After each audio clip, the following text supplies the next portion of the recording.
April 24, 2013। চোখের পলকে ধসে গেল রানা প্লাজা। বুকের ভেতরে তার হাজারো শ্রমিক। এরপর একে একে শ্রমিকদের বের করে আনা হয় সেই অভিশপ্ত ভবনের ধ্বংসস্তূপ থেকে। কারো নিস্তেজ নিথর দেহ, কারো হাত আছে তো পা নেই, কারো মুখ মাথা থেতলে গেছে, কেউ বা কনক্রিটের স্তূপে আটকা পড়ে সাহায্য চাইছেন।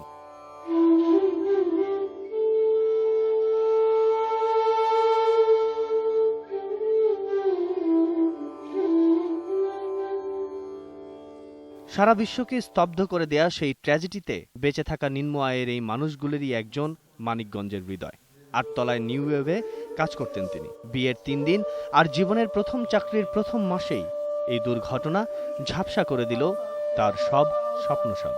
নিচে মাটি সরে গেছে এরকম মনে হলো, উপর দিকে তাকাই, নিচ দিকে তাকাইছি আর খালি ধোঁয়া আর অন্ধকার। তারপরে আধা ঘন্টার পরে অনেক কষ্ট করে 2 পেজে এই যে এইখান দিয়ে এইভাবে অনেক কষ্ট করে বেরোর চেষ্টা করি। 2 বছরের চিকিৎসাতেও ফল এলো না। জীবনে আসতে থাকলো একের পর এক অনাকাঙ্ক্ষিত বিপর্যয়। আমার এখানে ব্যথা করে অনেক, এই জায়গাটা প্রচুর ব্যথা করতেছে এখনো, এই যে ব্যথা করতেছে এখন এই জায়গা। রিপোর্টের শেষ নাই, আর অনেক রিপোর্ট আছে আমার, কত ডাক্তার দেখাইছি তার শেষ নাই। গত বছর 1 জুলাই আমাদেরকে ডিভোর্স করা হয়।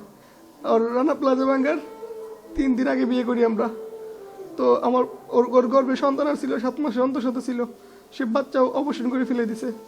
একমাত্র ছোট ভাই টিউশনি করে দিনরাত ছায়া হয়ে আছেন পঙ্গু বড় ভাইয়ের সেবায়।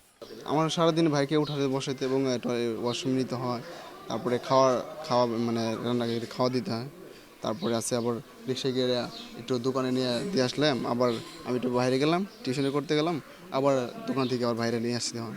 স্ত্রী সন্তান, পায়ের জোর থেকে মনের জোর সব খুঁয়ে আজ হৃদয়ের জীবনটা বড় বিষাদের।